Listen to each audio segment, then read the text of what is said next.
Yo, what up guys, I'm Sammy and welcome back to the Soul Drop, and today we're going to be talking about shoes that you should not sleep on. And these shoes are sleepers because I definitely feel like a lot of people will not know about these shoes and they're gonna sleep on them, even though there are amazing hoop shoes, amazing performers, and also a lot of them are actually pretty good for pricing. I mean, some of them are actually pretty dang expensive. But obviously, a lot of these shoes, or actually, yeah, none of these shoes are Nike, Adidas, or Under Armour. I mean, obviously Nike's the most popular. Also, Adidas is the most popular. You see Nike and Adidas all the time when you hoop, right? Because of marketing, and those are kind of like the shoe companies in America, you know. And also Under Armour, I guess, but not as much. I don't really see as many Currys. You know what I mean? I like never see Currys nowadays. Curry 11, Curry 10, I really never seen. You know what I mean? I see some older Currys, you know, but not even like the Flotros. I don't see people playing those that much either. Honestly, I definitely feel like in the gym, I see a lot of the Jaw 1s, the LeBron 21s, the KDs as well. I've seen a good amount. So yeah, I don't really see any Chinese companies, and honestly, Chinese companies are on the come up. They make amazing shoes, right? But also they're trying to break into the US market, and they're trying to give us really good tech, really good, you know, quality shoes as well for an amazing price. A lot of the shoes are on the cheaper side of things. I mean, they are going up in price. I don't know why they're, you know, raising the price a little bit nowadays. But what I heard is because of the import tax, which, you know, they are adding when they import the shoes from China. But then doesn't Nike do that as well? Because their shoes are made in China or Vietnam and comes here, right? I don't know, but anyways, don't sleep on these shoes. They're amazing performers, and if you guys do want to cop any of these shoes, I'll try to leave the link in the description box. And if you do choose to buy any of these shoes, it does help me out if you do buy it from the link. So thank you guys always for all of the support. And yeah, let's get it started right off with the Anta Zap One, right? So this shoe came out of nowhere.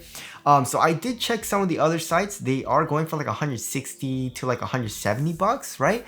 But on Famuji, they are going for 120 bucks, right? Most of their colorways actually. And the Zap One is Dante DiVincenzo's signature shoe, which is weird. I don't know how he has a signature shoe, but he does. But either way, it doesn't matter. The Zap One is freaking amazing, guys. Especially if you buy for only 120 bucks, right?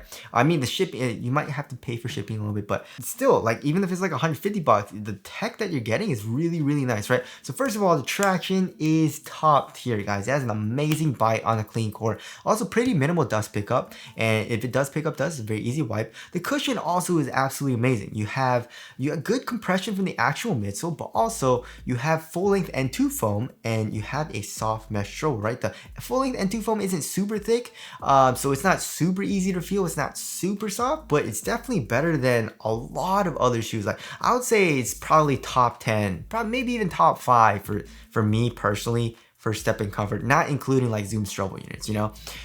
So as far as like foam goes, right? So yeah, step and comfort is amazing, court feels amazing, impact protection is good. There's nice compression, it's comfortable. Also, the material is super duper thin, and it's a very lightweight shoe, right? It's very lightweight shoe. They can feel extremely quick in, but also support is adequate, or it was at least for me. So yeah, the Zap One is do not sleep on that shoe. That shoe is amazing. And also another thing that I like about that shoe is that it looks good. Some of the colorways that are coming out of that shoe are also really, really nice. So yeah, the Zap One, definitely do not sleep, all right? Next, we do have another shoe from Anta, which is, I don't know if I want to put this shoe on the list because, yeah, it's Kyrie Irving's signature shoe, right? But I don't know. I feel like it's not a sleeper because it is Kyrie Irving's signature shoe. You know what I mean? Like, Kyrie is super popular, and when Kyrie was with Nike, Kyrie's were the most popular shoe ever. You know, I saw everyone in Kyrie's, you know what I mean? So, yeah, but now that he signed with Anta, I mean, and also like a lot of people in the US are like, Anta, like, what is that? It's a Chinese company, you know? I feel like people are a little bit more closed off to it. So that's why I kind of want to put it on this list, but also not, because it's not really a sleeper that much, you know what I mean? But anyways, don't sleep on it though. Don't sleep on it, even though it's a new company, even though it's not Nike. Anta makes amazing shoes like the Zap One and also the Kaio one. The Kaio one is freaking amazing, guys. Traction is super duper consistent. Although the durability isn't the best, and also the bite isn't the best, but it's solid. It's a solid bite, right? Also, the cushion is one of the most comfortable cushioning setups that you can get, right? You have full length N2 foam, but the N2 foam is actually, it feels a lot thicker than the Zap One. So step and covered is actually extremely comfortable, and also it has a soft mesh rubber. So you have great underfoot cushioning. Also, you have a lot of compression from the actual midsole and the heel. And also, nothing that I love about that shoe is the padding, right? Especially in the ankle area, there's so much padding. It's thick, it's comfortable. It's using like a memory foam even, so that feels great. And also for the tongue, it's using the same type of memory foam, which feels very plush. It supports great. It's not super lightweight, but it's like around average weight, so it's a very responsive and comfortable shoe as well. So yeah, the Zap One, if you want a little bit more minimal shoe, then go with the Zap One. But if you want a little bit more comfortable shoe, you know, like the cushion's a little bit more comfortable, the upper is a little bit more like thicker, then go with the Kaio one, right? But they're both amazing. So there's that. Also, next shoe, don't sleep on the li-ning JB2, guys. Jimmy Butler has an amazing shoe. For the longest time, I think he was signed with Jordan Brand, right? And then that ended, and li-ning signed him, and he actually got a signature shoe. And the JB2 is amazing, guys. The traction is freaking amazing. Like, it stops instantaneously, right?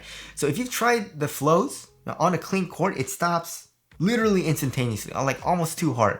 And I've never felt that really from a rubber outsole, right? But the JB2 is using rubber, and it pretty much stops as fast and as hard as the Curry flows, right? So amazing traction.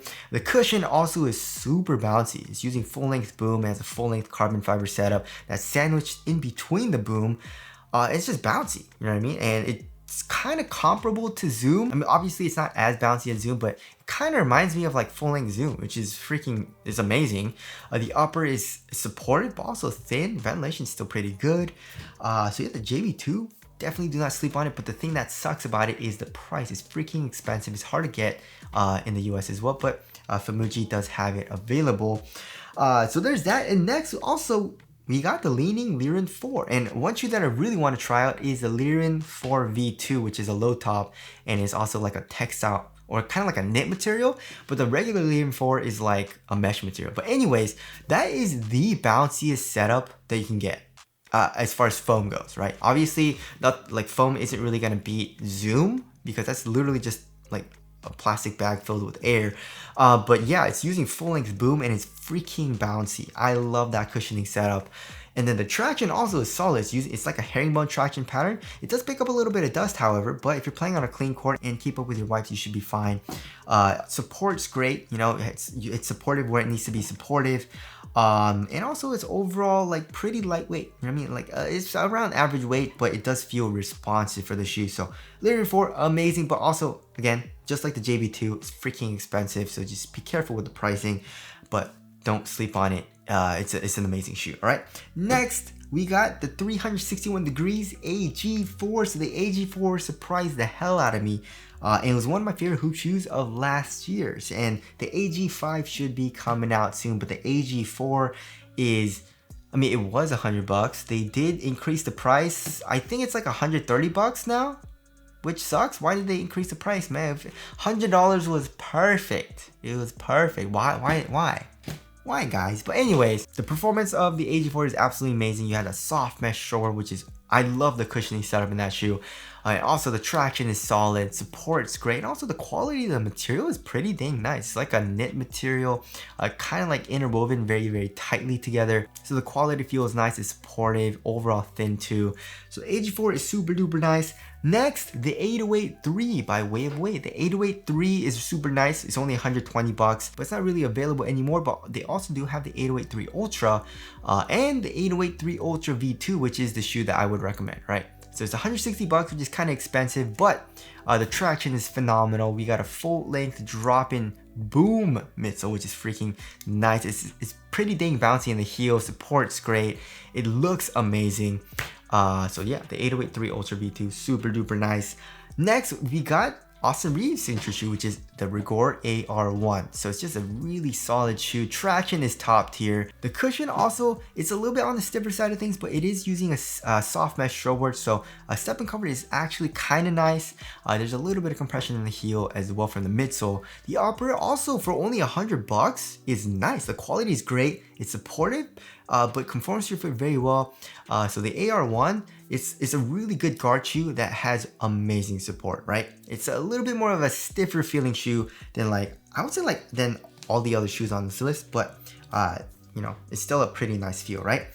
Next, we got the Series Player Only Player One Plus, right? So it is a pretty expensive shoe. It's like $180, but you do get another pair of drop-in midsoles, which is pretty dang nice, you know what I mean? But overall, like the traction is top tier. You're gonna have an amazing bite. Also, it feels durable and it bites through dust really well. The cushion also, it's using a drop-in midsole, which has really good court feel, but with adequate impact protection and a pretty good step and comfort, right? The upper is thin, but also the overall shoe is super duper supportive. It reminds me of like the Kobe 11, also like the Kobe 9. And also kind of the Kobe 8. So the Player One Plus is really, really nice. Do not sleep on that shoe.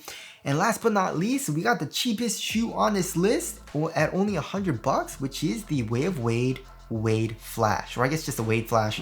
But yeah, $100 for this shoe. You have amazing performance. The traction is top tier. You have amazing stops on a clean court, picks up really minimal dust, and also the cushion obviously is not as nice as, like, I would say, I mean, I would say it's a little bit better than the AR1, but it's not as nice as all the other shoes on the list, but it's still pretty dang nice for only $100, right? It's using Cloud Plus foam, but it's using a really soft mesh strobe board, and also it has kind of like it's protruding up a little bit, kind of like you know like the massage slides, you know what I mean? So you have good step and comfort and under the cushion, but still really nice court feel. Impact protection is adequate. The ventilation is amazing. It's like one of the most well ventilated shoes that you can get. Super thin material, although it is like probably not the best for durability. It's thin, it's minimal, it's also pretty dang supportive.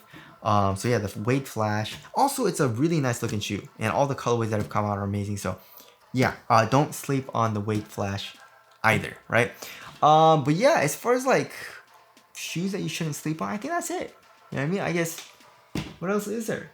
You know, like, I don't think I should put any Nike shoes on there, right? I guess the Puma Clyde All Pro, that shoe is super duper nice. Don't sleep on that. But anyways, that's my list of shoes that I don't think you guys should sleep on. They're amazing performers, and a lot of them are like on the cheaper side of things, right? And if you guys do want to cop any of these shoes, I'll try to leave the free link in the description box. But that's it. Thank you guys for watching, and I'll see you guys in the next one.